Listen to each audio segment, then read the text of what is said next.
Recuerdo de niño muchas noches junto al fuego, en momentos donde reinaba la penumbra, junto al crepitar de la madera.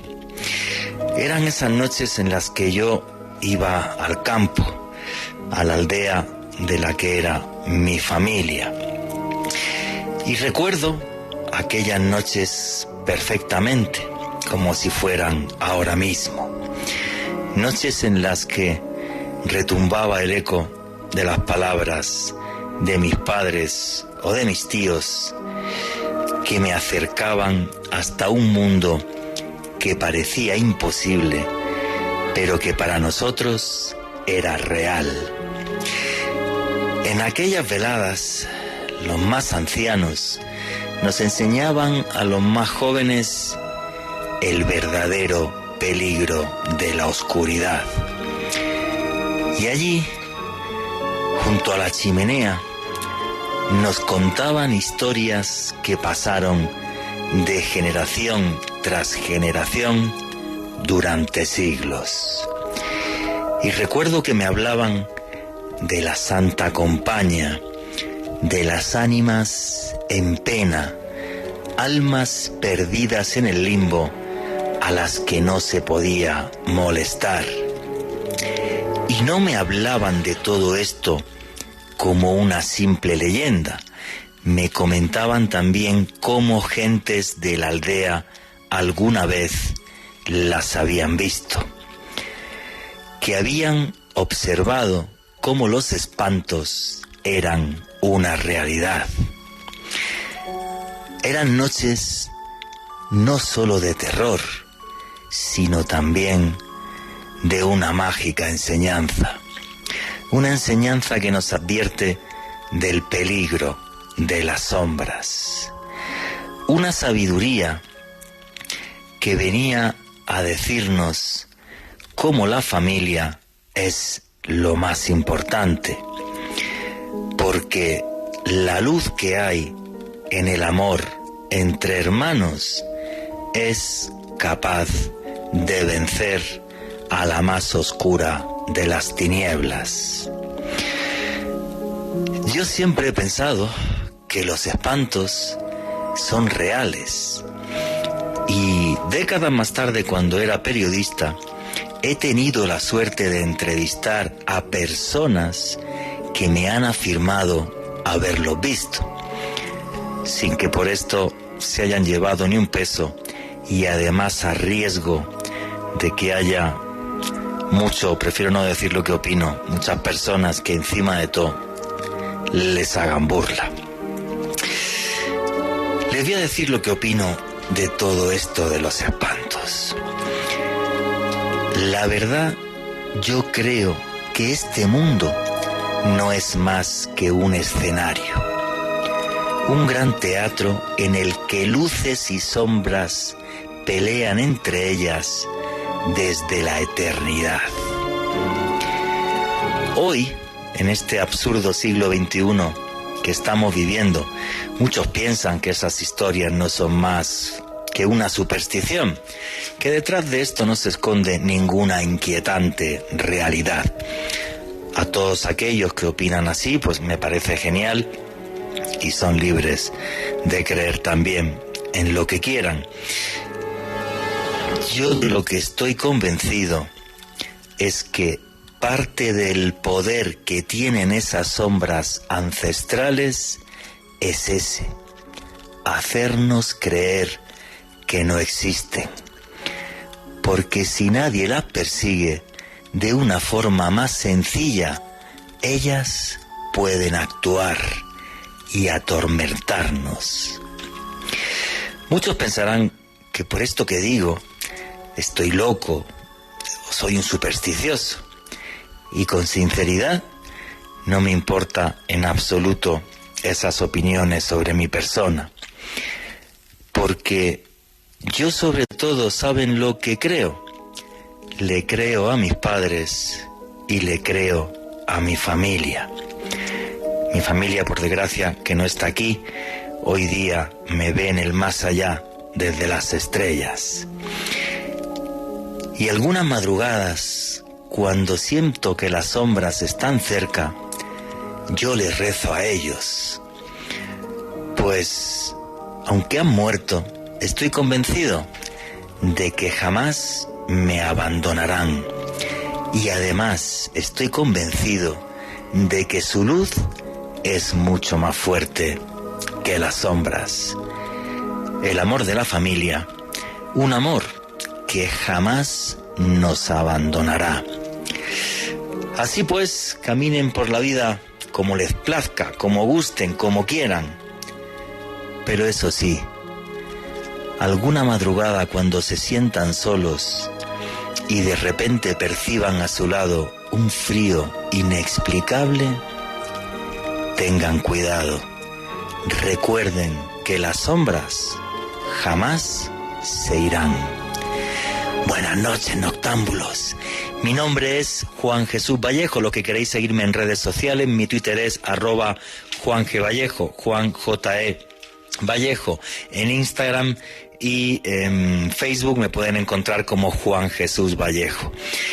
Y en este programa, aquí lo que hacemos es periodismo de misterio. Nosotros os ponemos los hechos encima de la mesa y vosotros decidís qué hay detrás y qué no. Pero vamos a poner hechos encima de la mesa. Historias y leyendas de espantos que son mundiales, que están y que son parte de la cultura ancestral de los pueblos de este planeta. Historias que nos contaban de niños nuestros padres, nuestros abuelos, nuestros tíos. Para algunos superstición, sin duda alguna lo que sí son es antropología e historia, y para muchos son una inquietante realidad. Y aquí somos una gran familia y todo el mundo tiene derecho a opinar y a hablar sobre esto. Y para eso ya tenemos un numeral en Twitter para que pongan sus comentarios, pongan sus preguntas. Un numeral en Twitter que es Terror Caracol. Repito, el numeral en Twitter es Terror Caracol. Y me gustaría ya que a través del Twitter de ese numeral Terror Caracol me dijeran ¿cuál es la historia de espantos que de niño les impactó más? ¿Cuál es ese recuerdo que tienen junto a la hoguera, junto al fuego, al lado de su familia? Historias que nos hablan de cómo las sombras pueden traspasar un peligroso umbral que hace que algunas madrugadas puedan llegar incluso a estar a nuestro lado. Y ya sin más dilación voy a empezar a presentar a todo el equipo que nos acompaña hoy, que tengo la suerte de que tengo un montón de amigos y de compañeros que están aquí conmigo esta noche. Alejandro Bernal, amigo, compañero, hermano, ¿cómo estás? Muy bien, Juan Jesús, un saludo para usted, para Richie en los controles y desde luego para nuestros invitados Ana Mancera, Juan Camilo Mutis, también para la gran familia del misterio que en este momento nos está escuchando a través del dial, también de la aplicación de Caracol Radio para Android, también en internet en A la Carta Caracol y también para todas las personas que nos oyen en diferido en los podcasts. En este momento reportan sintonía Alex Beltrán, Ofelia Peña, Andrés en Popayán, Gladys Ferro, Gata del Páramo, Marcos Mejía y su esposa Gabriela Valencia desde Ciudad de México, Diego Fernando López, Adolfo Libonati en Barranquilla, J23 en Melbourne, Australia, Lucho Paz en Venezuela, Gema Ángel y toda la gran familia del misterio que como siempre se reúne con nosotros a esta hora los sábados a escucharnos, a oír esta tertulia de cultura y misterio, porque el misterio es cultura, como siempre lo digo, a esta hora, Juan Jesús, y hoy sobre todo para revivir parte de historia, parte de algunas de las leyendas, de los mitos más terroríficos de todo el mundo, un viaje realmente apasionante. Efectivamente, amigo, el misterio es cultura. Hoy el misterio es más cultura y más familia que nunca, porque son historias que hemos escuchado desde niños y vamos a ver qué inquietante realidad hay tras estas historias. Y para ilustrarnos también sobre ese mundo de sombras y de oscuridad, tenemos aquí, que nos acompaña ya todos los meses, Ana Mancera, historiadora. Buenas noches, ¿cómo estás, amiga, compañera? Hola a todos, ¿cómo están? Hola Juanje, hola Alejo, hola a mi amigo Juan Camilo, a Rich en los controles y a todos los que nos escuchan y nos tuitean. Espero que los podamos asustar un poquito esta noche. Efectivamente, como va a venir el informativo, el boletín informativo de deportes ya mismo, voy a presentar también al último invitado que tenemos aquí esta noche, el último, pero no por ello el menos importante, Juan Camilo Mutis, que es historiador. Buenas noches, amigo, compañero, ¿cómo estás? Hola Juan Jesús, hola Alejandro, hola Richie en los controles, hola Ana. Pues muy contento por la invitación y pues esperemos pues desentrañar un poco más de las diferentes formas del terror y de este entretenimiento mórbido que pues nos ha movido como humanidad alrededor de la historia y que pues claramente es parte de nuestra cultura. Qué bonito es eso que has dicho, que nos ha movido como humanidad y como familias a lo largo de la historia. Qué gran frase, me parece además una gran verdad. Voy a darle paso al boletín informativo de deportes, pero ir los tres pensando ya, antes de empezar el programa, ¿cuál es la historia que más os ha impactado a vosotros desde niño? Aquella que recordáis. Igual que os pido a los oyentes a través del numeral Terror Caracol. Vamos a dar paso al boletín informativo y no se vayan, porque seguimos con mitos y leyendas de terror aquí, en Caracol Radio. Y aquí seguimos con los especiales de periodismo de misterio que hacemos todos los sábados de 10 a 12 de la noche en Caracol Radio. Hoy más que nunca el misterio, como comentaba antes, es cultura. Las historias que escuchábamos de niños junto a nuestra familia, historias que nos acercaban un más allá, que en estas fechas se convierte en un más allá muy cercano. Alejandro Bernal, ¿cuál es la historia de niño que más te impactaba, que te contaban tus papás? Pues Juan Jesús, bueno, a mí me criaron entre mi madre y mi abuela, pero la mayor parte del tiempo la pasé pues con mi abuela. Y si bien creo que no hay un ser mitológico o un ser legendario con el que me asustara particularmente, pero sí recuerdo que me impactaba mucho cuando me contaba algunas historias del campo sobre el diablo. Por ejemplo, habían borrachos que se portaban mal o agredían a su mujer o eran infieles o en fin, hacían algo que fuese en contra de la moral y el diablo o los golpeaba mientras estaban dormidos y caídos de la borrachera o se les sentaba en la cama y básicamente el mensaje era como, si usted se porta mal, le puede pasar eso. Entonces, en mi caso particular, mi temor era con el príncipe de las tinieblas. Madre mía, el mismísimo Satanás, ni más ni menos. Ana Mancera, ¿y en tu caso qué historia recuerdas de niña ahí en Chía? Bueno, pues de hecho una de las cosas que Juan decía y que nosotros nos hemos preguntado de por qué nos gusta tanto el tema del misterio y terminamos siendo amigos, para mí una gran influencia fue mi abuelito, que él era de un pueblo que se llamaba Sesquilé, y sin duda alguna, y creo que eso fue como porque inconscientemente les voy a contar la historia que les voy a contar, terminé teniéndole terror a La Llorona porque él me contaba pues cosas sobre La Llorona, sobre el Moán, sobre otros espantos del campo colombiano y bueno, gracias a esos recuerdos familiares estamos todos acá reunidos. Vamos a hablar ahora largo y tendido de La Llorona. Tenemos además un audio espectacular que nos han mandado desde México gracias a Ana Mancera. Juan Camilo, ¿y tú qué historias recuerdas de niño así de tus papás o de tus abuelos que te impactara, que recuerdes todavía a día de hoy con cariño y quizás con un poco de terror? No, pues yo en general de niño me recuerdo muy asustadizo ante muchas cosas. Yo me acuerdo que a mi tía le encantaba ver los archivos X y me parecía tenaz cualquier cosa que saliera ahí, desde conspiraciones hasta monstruos, pero en carne propia. Mi familia viene del Huila y en Semana Santa el cuento de meterse al río el Viernes Santo era preocupante por el Moán, y a mí recuerdo que me generaba terror la idea del Moán y que me ahogara. Lo recuerdo perfectamente porque era una sensación viva de no saber con qué te vas a encontrar y el miedo a la muerte que eso podía generar, y recuerdo muchas vacaciones pasando terror el Viernes Santo de no ir al río. Lo recuerdo perfectamente. Y además solo esa fecha, el Viernes Santo, era el que no se podía ir al río. Y además curioso. Era súper verosímil porque no eran mis papás, era la gente del pueblo y era todo el mundo que te generaba esa idea. Qué curioso, qué curioso. Bueno, yo en mi caso, en el sur de España, recuerdo dos historias, que era lo de la Santa Compaña, o sea, esa procesión de muertos, que si la escuchabas, pues tenías que quedarte en casa y que no podías mirar. Porque si la mirabas, pues existía la posibilidad de que te arrebatasen el alma o de que una noche ya no estuvieras allí. Eso y el hombre del saco.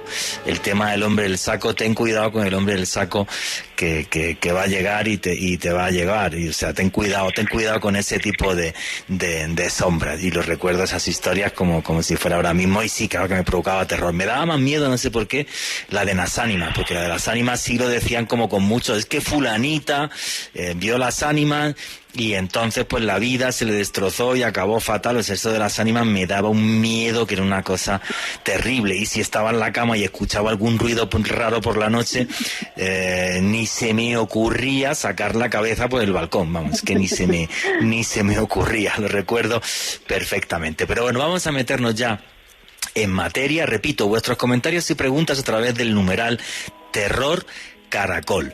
Y yo creo que a día de hoy ya el mito o la leyenda de terror más internacional, más viral de toda Latinoamérica, que ya ha sido llevada al cine, yo pienso que también a la literatura, y que no para de repetirse una y otra vez, es ese espectro vestido de blanco, esa mujer que tiene obsesión por buscar a sus hijos, y esa no es otra que La Llorona. Ana Mancera, ¿de dónde viene esta historia? Parece ser que es puramente mexicana, pero con una fuerza tal que hoy día, o sea, está en toda América Latina, no sé si con esa versión o diferentes versiones, y además se ha hecho ya algo famoso a nivel mundial. ¿De dónde arranca y cómo y de qué forma y de qué manera esta historia de este espectro de blanco que persigue a sus infantes, Ana? Bueno, antes de contestar la pregunta, yo quisiera aclarar, hacer una pequeña aclaración, y es que siempre nos preguntan a los historiadores cuál es el origen de eso, y yo creo que si supiéramos el origen de muchas cosas, la historia no tendría sentido. Entonces siempre como que se dejan preguntas abiertas, y la leyenda de la Llorona particularmente tiene unas mutaciones muy particulares en América Latina, pero la leyenda esta leyenda la podemos encontrar incluso desde el sur de Arizona hasta el cono sur, hasta el extremo sur. Hasta la Patagonia. Y hay diferentes formas de narrar a la Llorona, hay formas en las que le explican que tiene un origen prehispánico, hay leyendas que se afirma que es colonial, hay leyendas en las que dicen que es del siglo XIX. Bueno, cada mutación va cambiando, y ha cambiado tanto que llega hasta nuestros días en una forma, en una metamorfosis bien extraña, y se relaciona con esta leyenda que dicen las personas que trabajan de noche, que conducen buses, o que son arrieros, o que se relaciona mucho también con las travesías de cruzar el campo en las noches, que refieren ver una mujer vestida de blanco, con una cara que no le logran ver, el pelo largo, en algunas ocasiones es bella, en otras no tanto, pero que seduce a los hombres, y al poco tiempo les revela su verdadera tez de calavera, y esa es una de las transformaciones que ha llegado al siglo XXI. Que esto se puede relacionar incluso hasta con la famosa señora de la curva vestida de blanco. Yo he entrevistado a varios testigos que me afirman no solo haberla visto, sobre todo un caso que llevé a la televisión en España, un señor que no es que la vieras, es que la metió en el coche, enseñó nada más que era policía. Y esa historia me impactó muchísimo. Pero yo creo que la Llorona se asocia mucho a lo mexicano.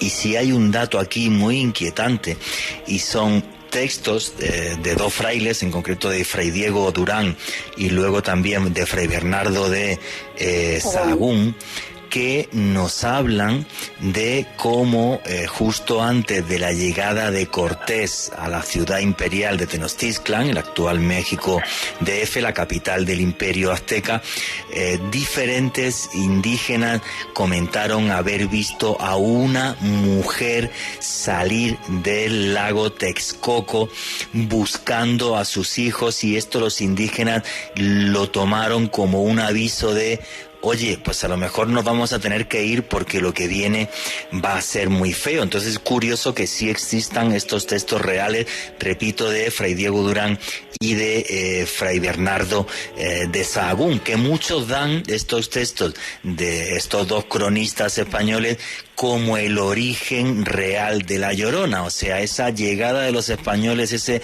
presagio de un cataclismo que iba a terminar con un mundo que llevaba aquí en América Latina no siglos sino milenios, y ese gran cambio, y La Llorona, o lo que luego fue La Llorona, como anunciador de esa gran tragedia, porque además, y corrígeme si lo que digo no es correcto, Ana, porque además en México hablan también, pues eso, La Llorona es una señora indígena que tiene un affair con un español, y entonces luego el español la traiciona, como hizo Cortés con la Malinche, por cierto.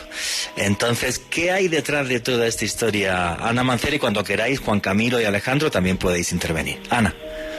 Bueno, hay varias interpretaciones de este mito. Yo les voy a hablar de dos que me parecen súper bonitas. La primera es que sí, como lo decía Juan Jesús, La Llorona en México tiene un origen divino prehispánico. Fray Bernardino de Sahagún, que es uno de los cronistas, pues por los que narraron este tipo de historias, decía literal, o sea, la crónica de él del siglo XVI decía que La Llorona decía: mis queridos hijos, ya llega nuestra partida, ya estamos a punto de perdernos. Oh hijos míos, ¿a dónde os llevaré? ¿A dónde los llevaré para esconderos? Esto, según este fray, pues obviamente por la mentalidad católica de la época, decía que no era otra cosa sino el grito del demonio que él reconocía como la mujer serpiente. Entonces aquí ya va variando un poquito el mito, pero en México particularmente La Llorona tiene varias relaciones con las deidades femeninas. Entonces, en la cultura náhuatl, por ejemplo, se relaciona con Tonantzin, que significa nuestra madre, y particularmente ese es el relato fuerte por el que La Llorona se convierte en un mito tan importante en América Latina, y es porque La Llorona es el reflejo de la madre, o que no puede proteger a sus hijos de la llegada de los españoles, o que tiene que ahogar a sus hijos cuando alguien le rompe el corazón. Además, La Llorona se relaciona con otras deidades como Tosí, que es nuestra abuela, como Coatlicue, que es la falda de serpiente, que se relaciona con los presagios funestos, y con otras deidades que se las voy a dejar en Twitter porque pues estamos cortos de tiempo. Entonces, esa maternidad en la época de la llegada de los españoles es ese presagio de que algo iba a pasar y que los indígenas no se iban a poder salvar, y que esa madre que veía lo que iba a pasar no iba a poder salvar a sus hijos. Posteriormente, en la colonia, que pues vamos a ponerles un audio espectacular, en la colonia la Llorona tiene tiene algunas connotaciones, y básicamente el mito que se repite una y otra vez es de una mujer que se enamora de un español de familia de alcurnia. Tienen 3 hijos y por cosas de la vida él la decepciona, a veces se casan, a veces no, y ella en el desespero de esa pena y amor ahoga a sus hijos y es condenada a vagar por el mundo hasta el fin de los tiempos. Eso es como básicamente como lo que quería aclarar al respecto. Sí, pero a mí me parece muy curioso porque vemos que la Llorona puede tener diferentes interpretaciones. O sea, interpretaciones, bueno, pues la mujer que por un mal de amores y por este engaño de este español acaba matando a sus hijos y por eso es condenada, digamos, a ese infierno eterno. Y luego también, en cierta medida, es un personaje apocalíptico. O sea, es el fin del mundo indígena y de que tus hijos ya no van a tener la vida que te dieron a ti y que le dieron a tus abuelos. Una pregunta, Fray Bernardo de Sahagún, en este texto donde recoge esta historia de los indígenas que dicen que en el lago Texcoco aparece esta señora, ¿hay alguna descripción de que ella está de blanco o algo, o no? Directamente, por su mentalidad católica, él dijo directamente, eso es el demonio y ya, y es una deidad, es un demonio que es una deidad azteca y listo. Me imagino que seguramente no habrá ni siquiera una descripción del personaje en sí, ¿no? No la hay. Lo que pasa es que esa descripción del personaje, y como les digo, el personaje, lo que vamos a encontrar en toda Latinoamérica, en cada pueblito, yo creo que de Latinoamérica son versiones diferentes de La Llorona. Entonces, lo que nosotros como historiadores podemos ver es como que la nombran, como que nombra este espectro que llora por sus hijos, pero esta historia se va nutriendo principalmente de la tradición oral. Uh-huh. Perfecto. No, o sea, es que yo me estaba acordando, por ejemplo, ahora, algunas historias que me han impactado mucho investigar como periodista, y estaba recordando dos en concreto. Estaba recordando los Shadow People, la gente sombra. No sé si la gente sabe qué es esto, lo explico básicamente en un segundo. Los Shadow People es algo que surge hace unos años, porque de repente en un programa norteamericano que sería nuestra competencia, el programa se llama Coast to Coast, bueno, competencia poco porque él tiene 4,5 millones de oyentes diarios. En este programa, en Coast to Coast, pues llamó una señora diciendo, oiga, pues yo algunas noches me he despertado y veía al lado de mi cama una sombra que me miraba fijamente, y de repente empezó a llamar mucha gente, y de esto ya llegaron a salir libros, periodistas, y cuando yo me enfrenté a esto y conseguí varios testimonios de personas que me han dicho, no, es que yo me desperté, incluso el que más miedo me da, mira, se me está poniendo el pelo de punta, el que más miedo da es la figura negra pero que tiene los ojos rojos y que da un miedo pero tremendo. Entonces, cuando encuentras a un testigo que hace que esto, que en principio puede parecer hasta una especie de medio mito, leyenda, le pone una cara de realidad, pues da un miedo terrible. Y me ha pasado con los Shadow People, y me pasó también con los niños de ojos negros. En otra etapa radial que tuve en otra cadena aquí en Colombia, recuerdo cuando hice un programa de los niños de ojos negros, y pues me surgió un testimonio en directo de una persona que decía, no, mira, pues yo estaba, creo que era en Bucaramanga, no recuerdo, juraría que era en Bucaramanga, y mire usted, yo estaba y tal, y una noche pues vi uno de estos niños que salió el tipo corriendo que no te puedes imaginar, niños que tienen los ojos negros y que se aparecen como espectros, que aquí nos metemos, digamos, ya casi en estos mitos del siglo XX, siglo XXI, que siguen siendo actuales y siguen siendo reales. Es ese terror del que hablaba antes Juan Camilo, que en el fondo no para de evolucionar, como no paramos de evolucionar como sociedad. Y no sé si ha sido el gato de Ana o el de Alejandro, que acabo de pegar un bote de la silla, que no veas. Alejandro Bernal, ¿qué querías comentar? Que llevas un rato con la mano levantada y luego le doy paso a Ana. Pues Juan, que si la gata me deja, me acordé con base en lo que decían hace unos minutos, que desde luego La Llorona es un mito que tiene muchas reinterpretaciones según la ubicación geográfica. Por ejemplo, recuerdo que mi abuela me comentaba que en su pueblo se decía que La Llorona era una mujer que había tenido una situación económica muy precaria, su marido la había abandonado, que ella había optado por envenenar a sus hijos, luego suicidarse, y esa alma errante regresaba como un espectro a preguntar en dónde estaban sus hijos. Al menos ese era el mito que ella me contó en algún momento cuando yo era niño. Es que curioso, ¿no? Cómo es algo que tiene tanta fuerza que se va repitiendo una y otra vez, y se va haciendo no internacional ya, sino mundial. Ana, ¿querías comentar algo? Bueno, no sé si mientras yo comento esto podríamos ir alistando nuestro audio espectacular que nos mandó Rodrigo Mota desde Ciudad de México, pero quiero decir una cosa. Y es que la Llorona otorga diversos elementos simbólicos, porque la Llorona es la mujer, representa también la maternidad atormentada, la noche, el agua, lo blanco, los lamentos, la muerte, los bosques. Bueno, en general representa todas esas cosas latinoamericanas y cosas a las que los españoles tuvieron que enfrentarse cuando llegan a América. Pero algo súper importante es que para los mexicanos el colibrí es un animal básico y esencial en la cosmogonía. Y la Llorona, tanto como el colibrí, yo encontré que habían unas asociaciones entre la Llorona y el colibrí que pueden ser deidades, que son deidades, y es que recorren el mundo sin tener un rumbo. Y en ese rumbo van encontrando que el mundo se está transformando, que el mundo está cambiando. Y en ese recorrer del mundo es que se busca que la mujer se reconcilie con sus hijos y se reconcilie con sus penas.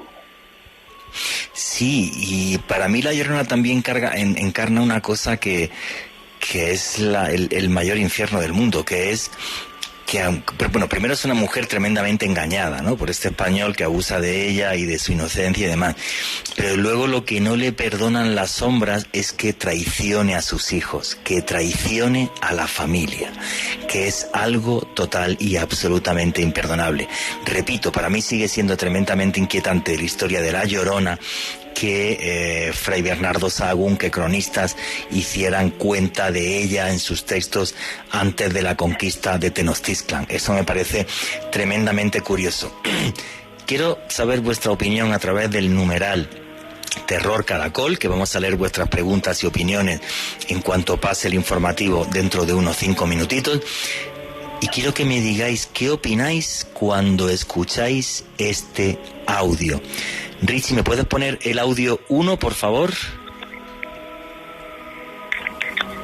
Cuenta la leyenda que acá en México, en época de la colonia, hubo una pareja entre una mujer mestiza y un hombre español rico, alguien de posición acomodada, vaya. Ellos tuvieron un romance secreto y de ese romance tuvieron 3 hijos. Pasó el tiempo, pero la relación no podía seguir adelante, ya que ella era pobre y el español era de buena familia, de dinero. Y debido a que en esa época no se le permitía a la gente mestiza contraer matrimonio con españoles, por esa razón nunca pudieron estar juntos y tuvieron que alejarse. Después de un tiempo, el hombre tuvo que casarse con una española de su misma posición, tal y cual lo marcaban las costumbres de aquellos años. Cuando la mujer mestiza se enteró de que el español se casó con otra mujer y no con ella, poco a poco se fue volviendo loca, y un día, llena de coraje, llevó a sus 3 hijos al río para pasar un rato ahí con ellos. Pero realmente lo que sucedió fue que ella ahogó uno por uno a sus hijos y después del tercero, ella cometió suicidio. Según la leyenda, en determinadas fechas se escucha la voz de la mujer lamentándose y vagando por los barrios en donde ella caminaba en vida con sus hijos y por el río que frecuentaban. Se dice que su alma quedó en pena por haber cometido los 3 asesinatos y el suicidio, y su castigo es precisamente no descansar y estar siempre buscando y lamentándose por sus hijos. De ahí que se le escuche decir: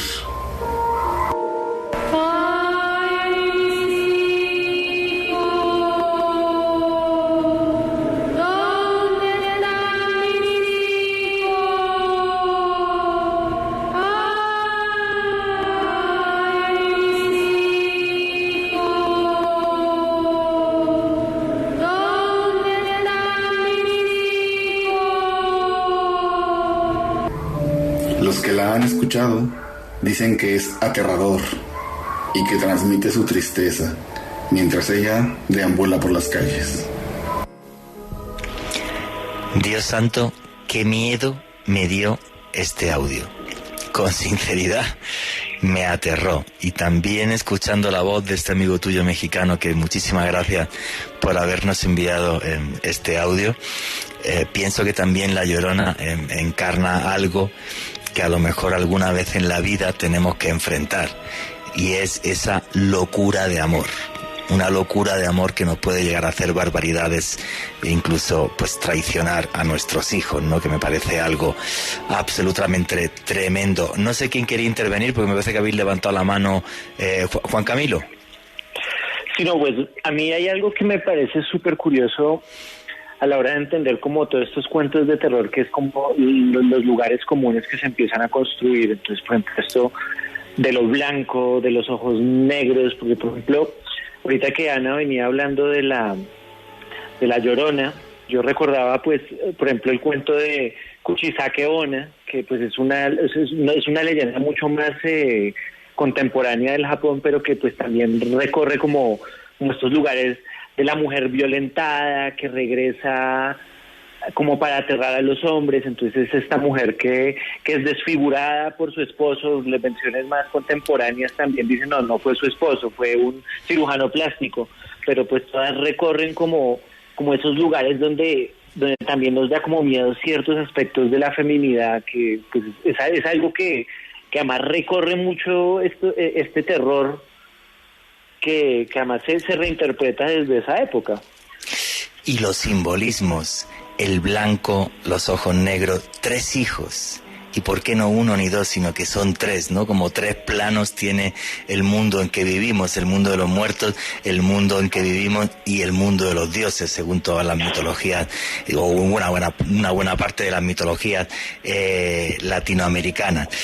Así que, ¿qué os ha parecido esta historia de La Llorona? ¿Qué os ha parecido este audio? Vamos a seguir hablando de eso, pero es que ya son las 11 y me toca darle paso al informativo. Vuestras preguntas y comentarios a través del numeral Terror Caracol.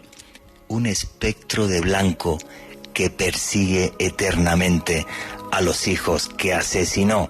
Vuestras preguntas y comentarios a través del numeral Terror Caracol. Viene ya el informativo y no os vayáis porque aquí siguen los especiales de periodismo de misterio en Caracol Radio.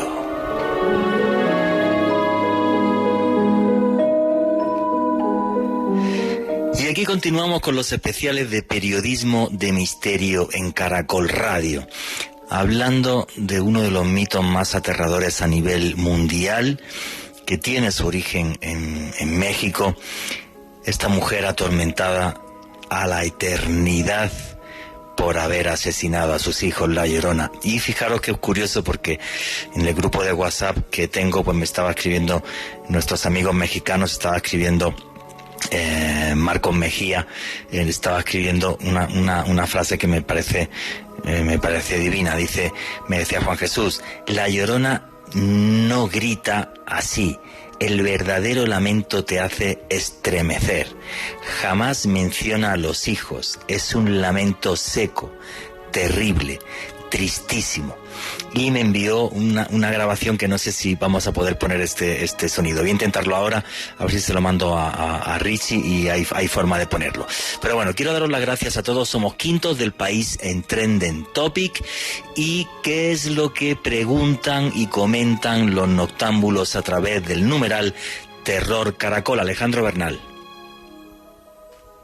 Dice: los mitos y leyendas nos hablan sobre la cosmovisión, los valores, los ideales, los miedos, los intereses y las transformaciones generacionales de quienes han integrado una cultura en particular y constituyen un recurso pedagógico e historiográfico importante.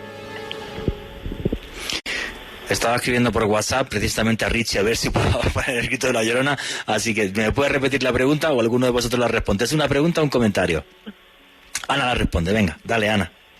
Bueno, con respecto a lo que decía el comentario, sí, este tipo de leyendas, y por ejemplo, eso lo podemos ver muy claro en el mito de La Llorona, se castiga a la mujer que tiene relaciones sexuales antes de casarse, a la mujer que no se enfrenta bien o que no tiene una maternidad feliz.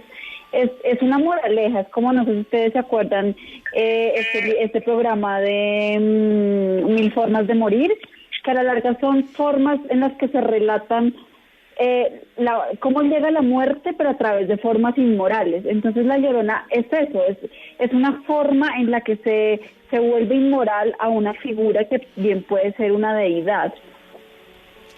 ¿Qué más preguntas y comentarios, Alejandro? Aquí un comentario de nuestro gran amigo Alex Beltrán nos dice lo siguiente: Mi abuela nos contaba una historia de un señor que tomaba mucho y una noche iba hacia su casa borracho y escuchó el llanto de un bebé. Se acercó y cuando lo miró, este se transformó en un espectro y el señor se volvió loco. Se dice que ese espíritu se llevaba a todos los hombres que son malos y borrachos. Sí, muchas veces todo este tipo de historias tienen también una parte moralizante, en el sentido, no hagas esto porque si haces esto vas a ser parte de las sombras y vas a estar muy cerca de las sombras. Entonces es algo también que se repite no en este continente, sino absolutamente a nivel mundial. ¿Qué más preguntas y comentarios hay? J23 desde Melbourne, Australia. Lo más terrorífico de niño era cruzar el antiguo puente entre Florida Blanca y Buritaca, Santander, de noche y escuchar siempre a La Llorona. O sea que la llegó a escuchar. Oye, qué bueno, sí, ¿no? Que este oyente llegara a escuchar ese grito seco, como me estaba diciendo Marcos Mejía desde la Ciudad de México. ¿Qué más preguntas y comentarios hay? Diego Fernando López. ¿Existe alguna cultura o mitología en las que no se crea en espectros o fantasmas? Ninguna. Una mitología, o sea, una religión, o sea, una cultura que no tenga un aspecto de creencia en el más allá es inherente al ser humano, es parte de nosotros mismos. ¿Qué más? Cofrecito, dime tú. Para mí me causó terror cuando joven y niño el tema de los duendes, sobre todo por su auge en YouTube, y en esa época no sabía que eran falsos y eso me asustaba mucho. Bueno, sí, las cosas de YouTube. Juan Camilo. Igual, o sea, los duendes no son falsos. Los duendes existen dentro de unas lógicas. Es tanto así que hay países como Islandia que protegen sus criaturas mágicas dentro de la ley. Esto es, o sea, más protege, cuenta eso con detalle. ¿Cómo es que Islandia protege las criaturas mágicas con su ley? ¿Islandia o Irlanda? Islandia. No, Islandia tiene leyes que protegen las criaturas mágicas, entendiendo más allá de la materialidad de si se puede decir existen o no.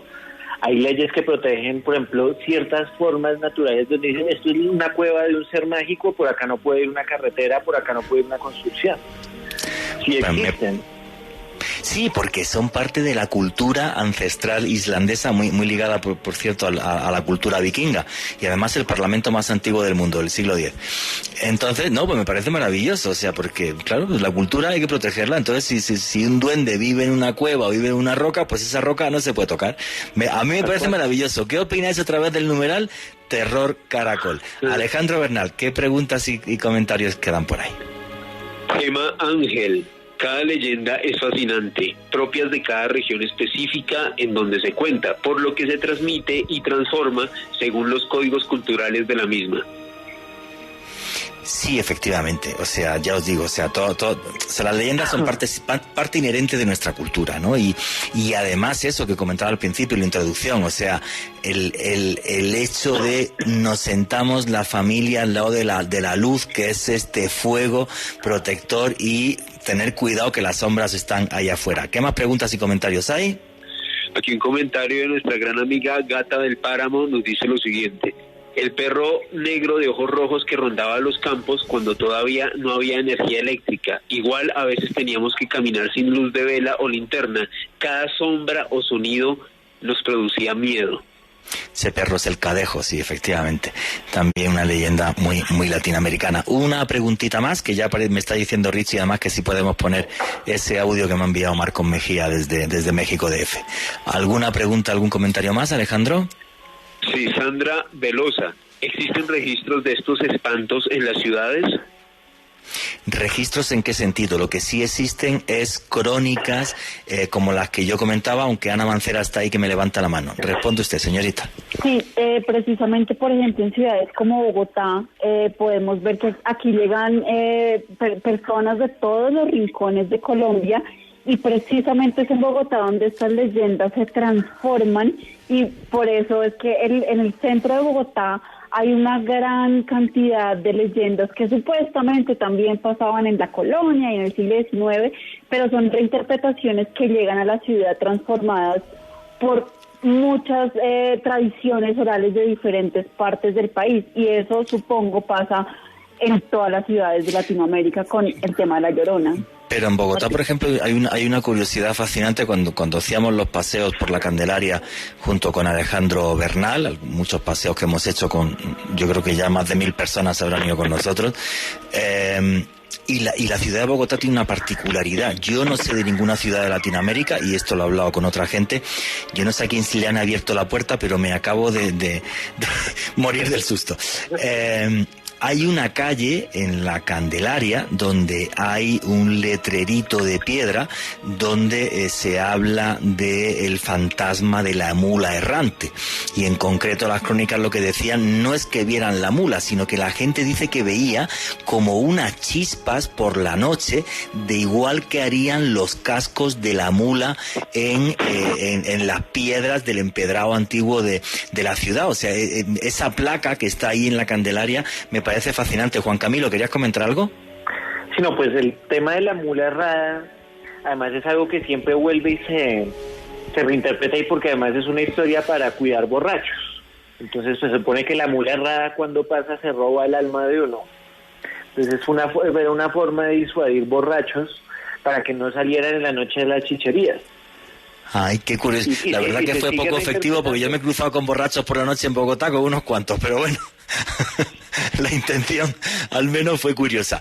Bueno, señores, vamos a cerrar esta parte de La Llorona, que estamos llegando casi a las 11:20. Vuestros comentarios a través del numeral Terror Caracol.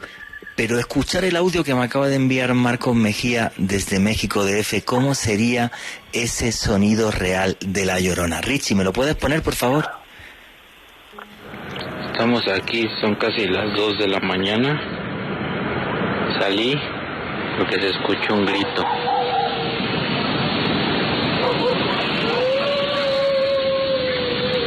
Es en la calle.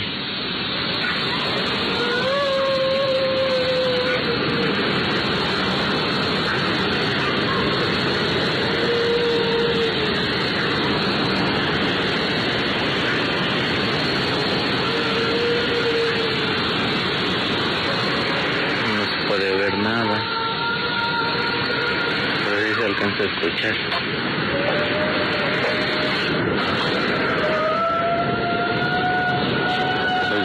Oigan.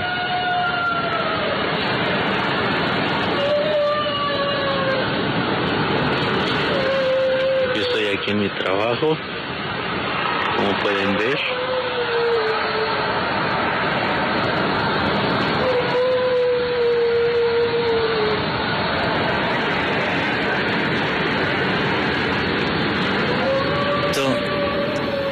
Seco y desgarrador como el que estáis escuchando. Muchas gracias, Richie. ¿Qué os ha parecido ese grito, ese lamento que parece casi eterno? A través del numeral Terror Caracol, decidme qué habéis sentido escuchando esta grabación de un trabajador en la ciudad, no sé si es de México DF, ahora que me lo diga Marcos Mejía a través del grupo de WhatsApp, pero me pareció realmente aterrador y fascinante.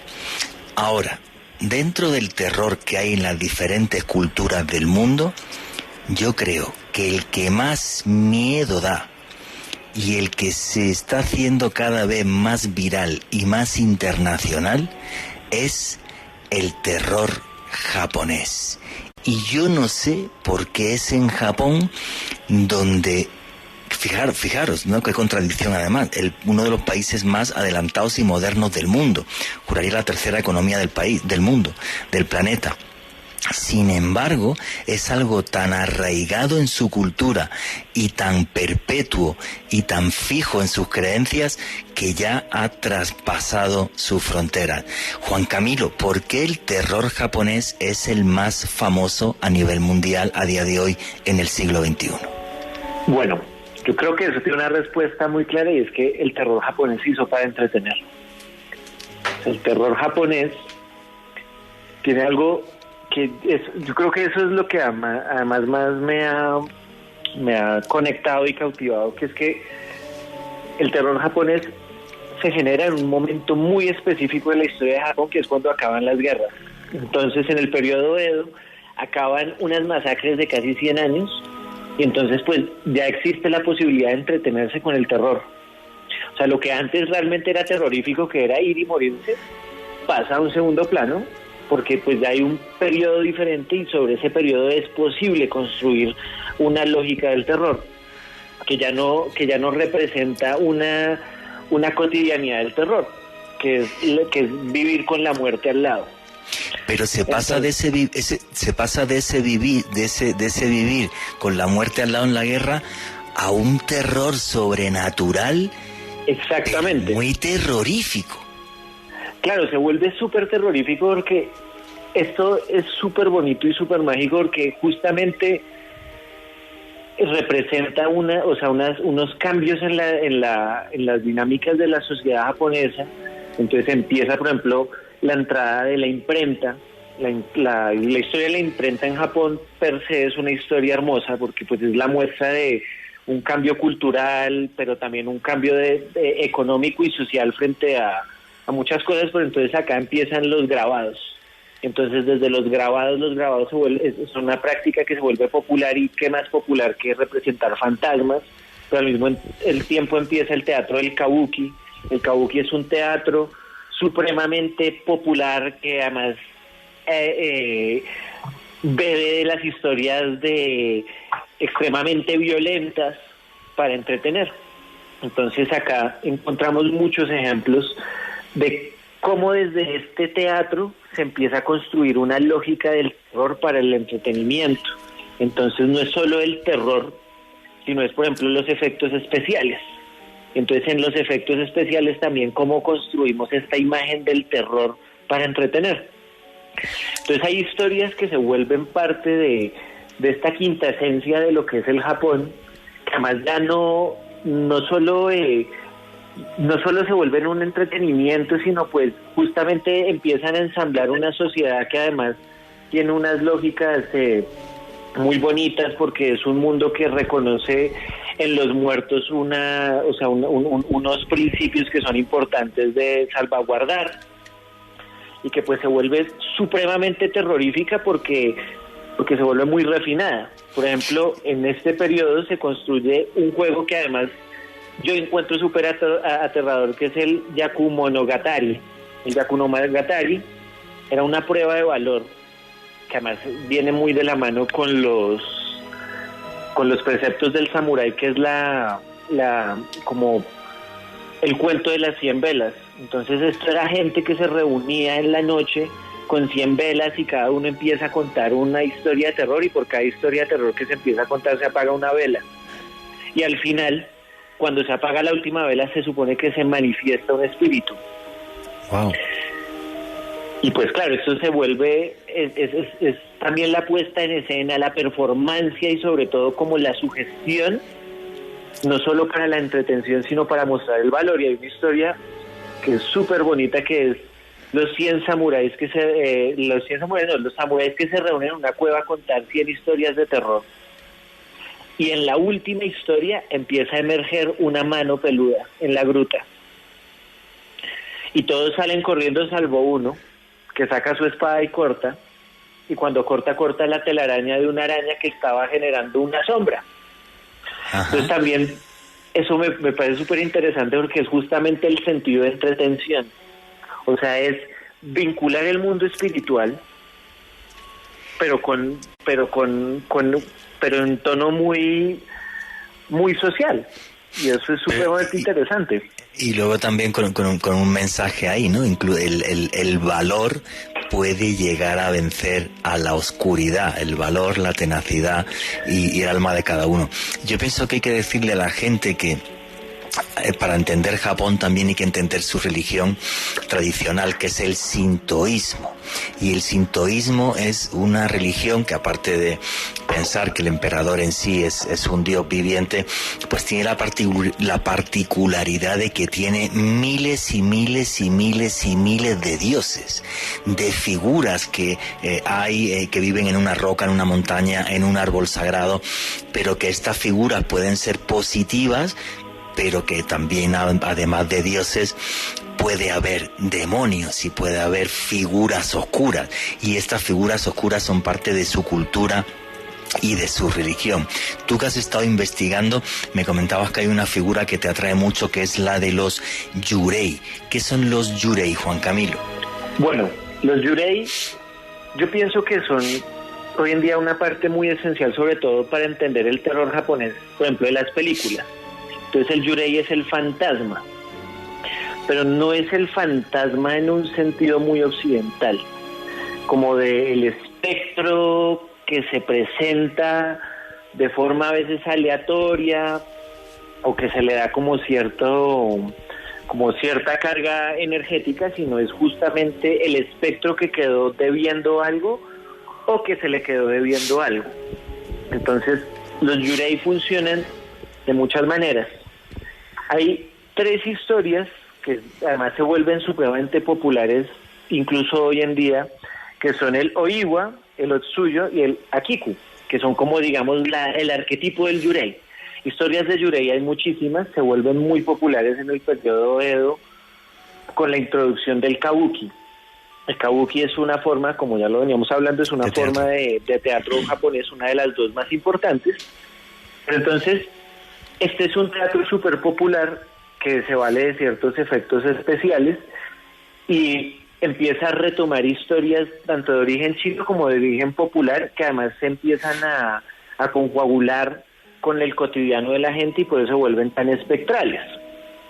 En esa línea yo pienso que, y hay que hablar de eso porque además a nosotros es el que más nos toca, que es Okiku, que Okiku es desde donde se ve el espectro del aro. Pero Okiku es además súper viral, porque Okiku es una muñeca, pero es una muñeca que a día de hoy juraría además que está en un templo. Eso es una historia fascinante y súper... A mí es una historia que me impacta mucho. ¿La puedes contar, Juan Camilo, qué es la historia de Okiku? ¿Qué es Okiku? ¿Qué es esa muñeca? ¿De dónde vino? ¿Podrías comentarlo?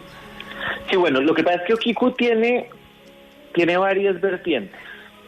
A mí la que más me gusta no es tanto, la de la muñeca, además porque se vuelve hoy muy viral por el tema de Annabelle y pues todo esto, pero Okiku tiene una historia mucho más intrínseca, que es la parte de esta leyenda que es la del pozo, que además es de donde se inspira la película El Aro, que además me gusta mucho porque tiene muchas versiones, pero la versión más tradicional es que Okiku era una sirvienta dentro de un palacio de la aristocracia japonesa, que dependiendo de la historia que se cuente, pues, o sea, su desgracia final es que ella muere ahogada en un pozo.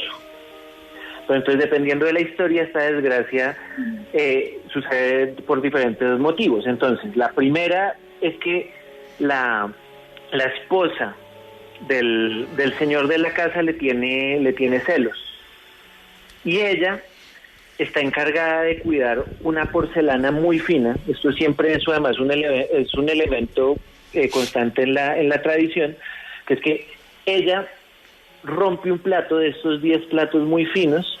Entonces, en una de las versiones de la historia se le condena que como pues ella rompió un plato, entonces tiene que perder un dedo. Entonces, cuando pierde un dedo, la esposa que está embarazada da a luz a un bebé que le falta ese dedo.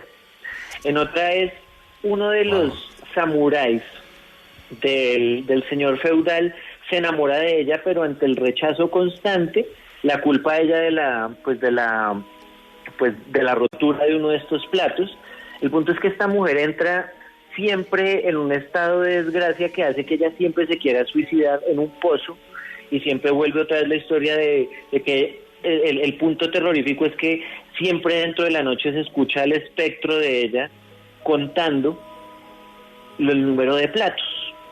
Entonces, dependiendo de la historia, pues esto tiene diferentes finales. Entonces está el que se generan unas ceremonias para calmar este espíritu vengativo, o está el de uno que me encanta porque es además, ella cuenta hasta 9 y entonces alguien de la nada dice 10 y ahí se calma el espíritu porque ella reconoce que ya se acabó. Pero esto es supremamente interesante porque de ahí todas estas películas japonesas han retomado esto de ese espíritu vengativo que viene y viene una y otra vez desde el pozo. O sea, siempre se reinterpreta. No, me parece curioso. Y la película el Aro, que es buenísima. Y luego también iba a contar la historia de la muñeca Okiku, que es súper viral, y ahora la comentamos en un segundo. Vuestros comentarios y preguntas a través del numeral Terror Caracol. Muchas gracias, creo que somos cuartos o terceros del país ya en Trending Topic. Terceros me están diciendo. Ahora seguimos leyendo vuestros comentarios. Viene el boletín de deportes y ya mismo seguimos aquí en los especiales de periodismo de misterio en Caracol Radio. Y aquí continuamos en los especiales de periodismo de misterio de Caracol Radio. Y el tema que estaba comentando Juan Camilo Mutis, que a mí me fascina, y es que la historia de esta muñeca Okiku, que es tremendamente viral por internet, y las fotos que vais a ver y las imágenes, si ponéis Okiku en Google, lo que vais a ver es la historia de una muñeca que compró en 1918 Eikichi Suzuki, que tenía 17 años y se lo compró para su hermana, que tenía tan solamente 2 años. Pero el problema es que la niña falleció poco después. Y aunque estaba encaprichadísima con la muñeca, por cierto, la niña fallece poco después, como estoy comentando. Y en Japón hay una tradición que es el altar de muertos, que es que en todas las casas hay un altarcito en el que se van poniendo cosas físicas, cosas materiales para las personas que han fallecido del hogar. Y la historia es que esta muñeca pues empezó a crecerle el pelo. Y la familia tanto se aterró que en 1938 entregan la muñeca al templo de Manenji, que es donde está a día de hoy, donde está exhibida en un altar, al sitio que van miles y miles de turistas todos los años para ver a esta muñeca, en la que supuestamente reside el alma de esta niña que falleció. Y la historia además fascinante es que los monjes afirman que le han cortado varias veces el pelo a la muñeca como si le siguiera creciendo. Es una historia aterradora y tremendamente viral en internet. Juan Camilo, y además, sigue, habla. Digamos que hay algo que sí es muy particular de estas historias de terror japonés, que es el tema del pelo. Para la cultura japonesa, el pelo de la mujer tiene poderes mágicos y tiene poderes súper vengativos dentro de esta cultura de los yurei.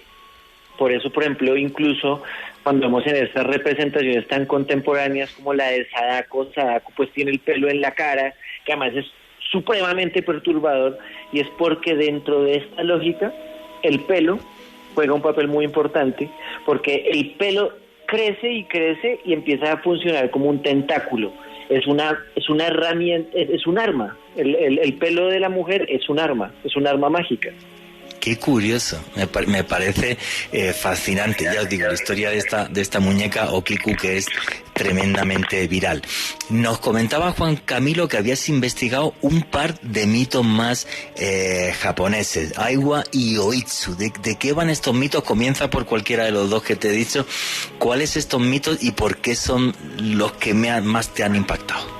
Bueno, el de Aiwa, y además aprovecho para pues sino representarle mi reverencia, porque se supone dentro de la tradición japonesa que cuando uno habla de Aiwa tiene que pedir permiso porque es un espectro y muy importante. Aiwa se construye como una de las leyendas más importantes, porque dentro de la tradición del kabuki, que es además desde donde empieza, esta es una historia de una mujer que muere crucificada a un tablón porque se enamora de alguien que es de clase más baja y su esposo se da cuenta. Entonces, cuando ella muere, ella empieza a perseguir a su esposo, y esto además es supremamente importante, porque esta es una esencia de los fantasmas japoneses, que es el fantasma vengativo, que se llama el onryo. El onryo es la versión del orei que está buscando una venganza frente a a la deuda que se le cometió. Entonces, esto es supremamente importante porque dentro de lo pictórico que tienen los japoneses, las imágenes más famosas que hay es de esta escena, que se vuelve muy popular por esta obra. Pero a mí me parece fascinante en el sentido de que lo que te quiere decir esta historia, la historia de Aiwa, es: ten cuidado, porque si eres una persona cruel e injusta, se pueden vengar de ti desde el más allá. Este señor crucifica a su mujer porque le es infiel y lo hace con una persona de menor categoría social, pero el espíritu de ella se revela desde el más allá y le persigue para atormentarlo. Tal cual. Además se vuelve supremamente aterrador porque los grabados de la época, sobre todo el de Hakusai, es terriblemente aterrador. Es una lámpara que además la mitad de la lámpara es esta mujer que además está derretida, porque además la historia es supremamente cruel porque es este hombre que se quiere aprovechar de la posición social de ella y la quiere matar y la envenena, pero no la logra matar, pero entonces la empieza, le deja una secuela que es que ella se derrite como una vela y empieza a tener los ojos casi que derretidos, y cuando la logra matar ella igual regresa con esta forma. Y es una historia muy popular dentro del Kaidan, que el Kaidan es estas historias de terror de fantasmas. La otra historia que me encanta es la del es una que recopiló además un monje que se llama Asai Roio, que es como como uno de los grandes recopiladores de yurei japonés, que se llama el Botandoro. Entonces, en el Botandoro está la historia de Atsuyu, que además me parece muy interesante porque es esta historia donde el fantasma no busca la venganza, sino lo que busca es el amor. Entonces es un fantasma que seduce a un hombre, tiene relaciones sexuales con este hombre y genera un humano.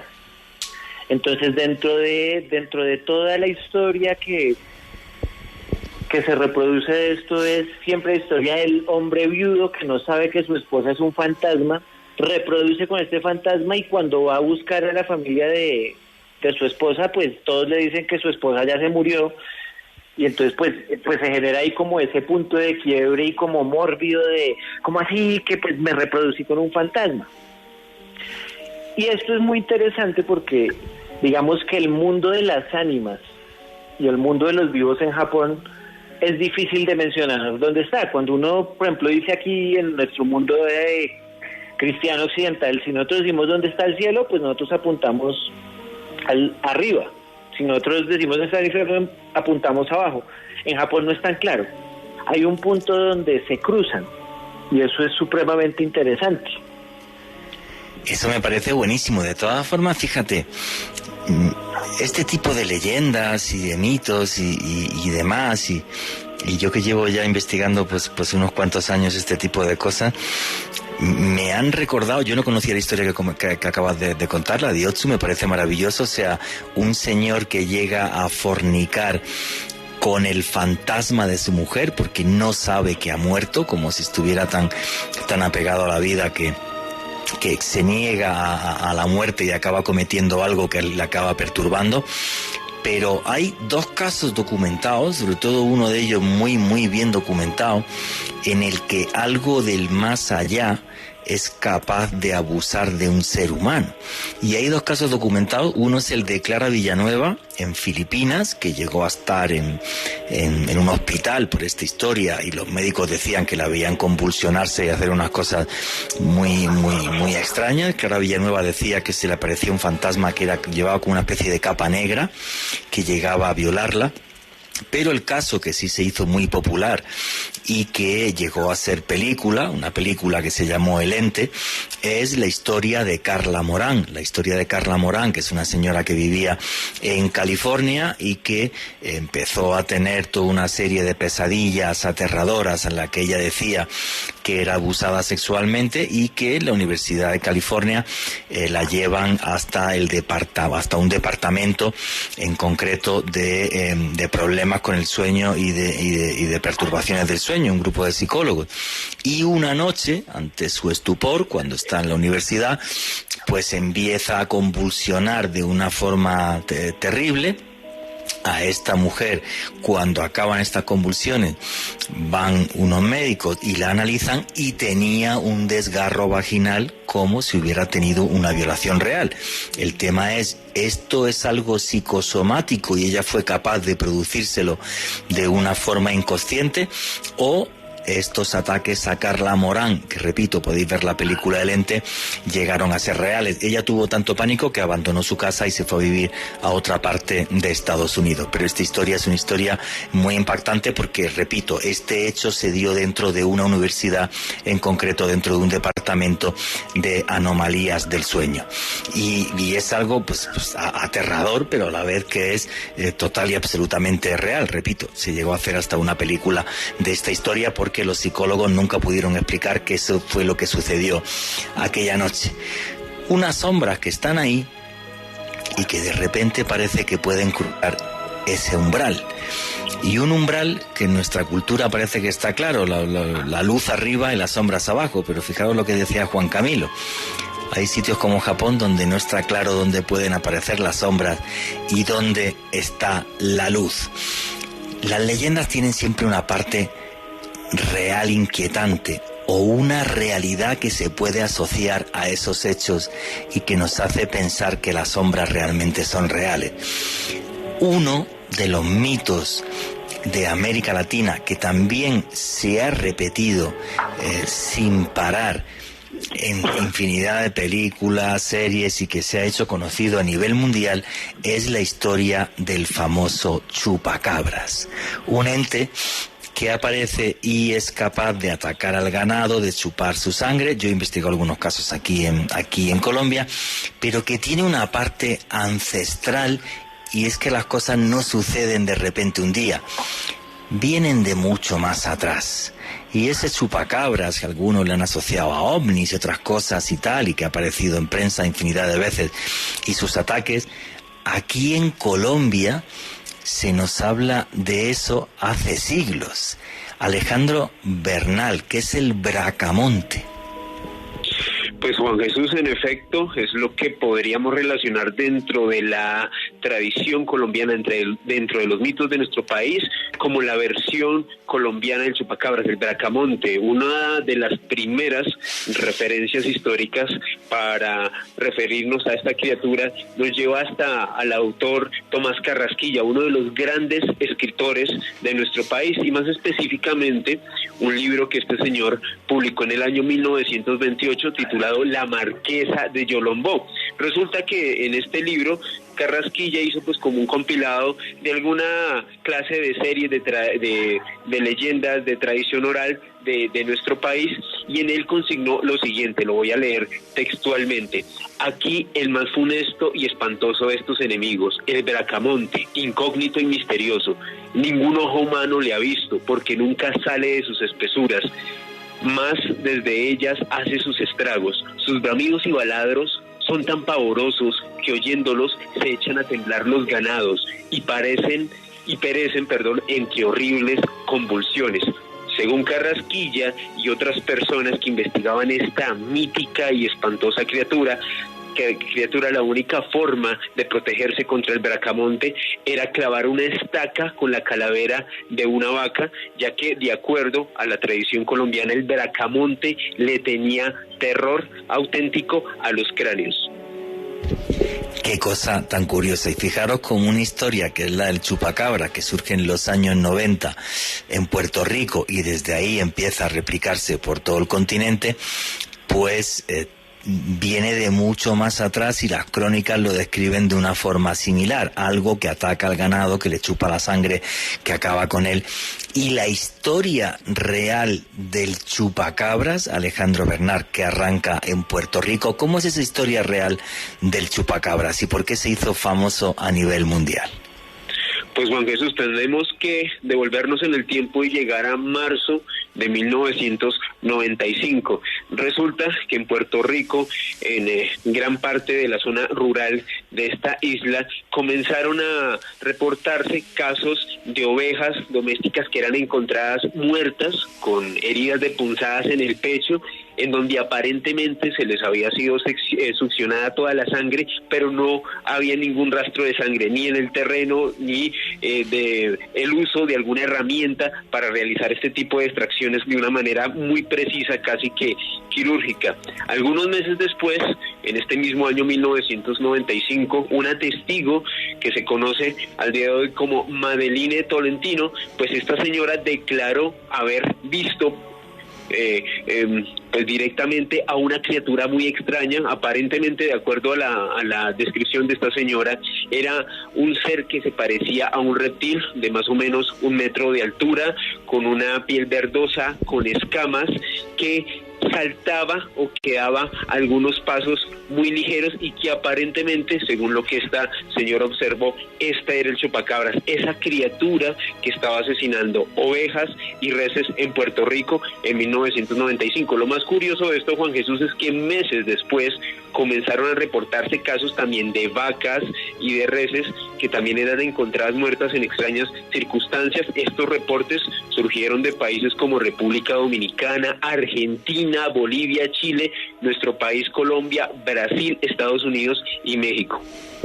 Y además con toda una serie de particularidades, por ejemplo, en torno a las víctimas, en torno al ganado fallecido, aparecía un olor muy extraño, decían como a productos químicos, y algunas heridas inexplicables, como por ejemplo el caso de que a una oveja le sacaron el hígado por un agujero de apenas 2 centímetros, lo cual es algo imposible. Todo eso hizo que esto en prensa a finales de los años 90 fuera conocido a nivel mundial, pero casos del chupacabras, que en Colombia hay algunos muy espectaculares, repito, yo he investigado algunos, y os quiero poner un audio ahora para que veáis un testimonio real en Lorica, aquí en Colombia, después de que una mañana apareciera un montón de ganado muerto.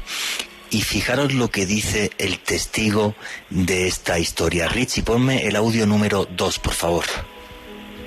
Mira el video, eso fue a una finca vecina de la finca de mi papá. La noche anterior que vieron muchas esferas, la gente vio muchas esferas de luz por el cielo. Estaban unos trabajadores, tenían el ganado junto para contarlo, que de pronto llegó una neblina blanca, eso fue a las 11:30 de la mañana de ayer, y en menos de 1 minuto la neblina se desapareció y quedaron esos 4 novillos en el suelo con forma de un triángulo, los dejaron. No tenían lengua, yo les metí un palo por dentro, no tenían vísceras, le sacaron la lengua y las vísceras sin derramar una sola gota de sangre. Este audio que habéis visto, que además también luego me enviaron un vídeo, podéis ver ese vídeo en el canal de YouTube, en Oculto tras la sombra,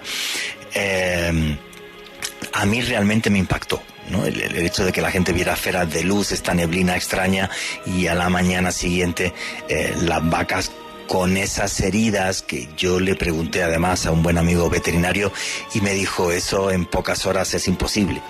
O sea, una cosa es que el ganado llevará muerto varios días y demás, pero si eso, el ganado estaba perfecto y a la mañana siguiente, a la madrugada, aparece de esa forma, si le faltan las vísceras, la lengua y demás, y además sin rastros de sangre, me decía que él no conocía ningún tipo de depredador que pudiera hacer algo así. Es algo que me impactó muchísimo, y este es un audio que yo creo que tiene como 4 o 5 años, ya por lo menos. Yo llevo 6 en el país y más o menos de por ahí tiene que ser. Alejandro Bernal. Según Jesús, al igual que el mito de la Llorona y otras leyendas de diversas partes del mundo, como tal, el chupacabras ha tenido una serie de reinterpretaciones a lo largo de los años. Como hablaba hace algunos minutos nuestro escritor colombiano Tomás Carrasquilla, habló de un ser muy similar, el Bracamonte, en nuestro país, pero hay una referencia histórica muy interesante sobre el chupacabras, Juan Jesús, y nos remite a un autor norteamericano que se llama Sir John Franklin. Este señor en 1823 publicó un libro que se llamaba Journey to the Polar Sea, el viaje al mar polar, y este señor decía lo siguiente: los melancólicos sonidos que se oyen en las silenciosas noches de verano y que la ignorancia de los hombres blancos considera como los gritos del chupacabras son realmente lamentos de seres infelices. Según la interpretación de este escritor norteamericano, el chupacabras, al menos en la primera mitad del siglo XIX en Estados Unidos, era un extraño ser que estaba más relacionado con almas en pena que como tal esta criatura enigmática que desde mediados de los 90 pues ha estado atacando a reses en diversas partes de nuestro continente. Me encanta cuando de repente la sombra, la oscuridad y lo inexplicable se junta con lo que es total y absolutamente real y nos hace redibujar los límites de la realidad. Son las 11:54, no sé ya ni en qué posición estamos en el Trending Topic, pero Alejandro Bernal, ¿me podrías decir qué preguntas y comentarios hay de los noctámbulos sobre todo lo que estamos hablando, sobre historia de La Llorona, con ese audio que le doy las gracias a Marcos Mejía que nos envió desde la Ciudad de México, con esas historias de terror japonés que nos ha puesto encima de la mesa Juan Camilo Mutis, y con esta historia fascinante del chupacabras, Bracamonte, llamarlo como queráis, ese ser que parece de otro mundo y que ataca al ganado como si fuera un vampiro venido desde el más allá.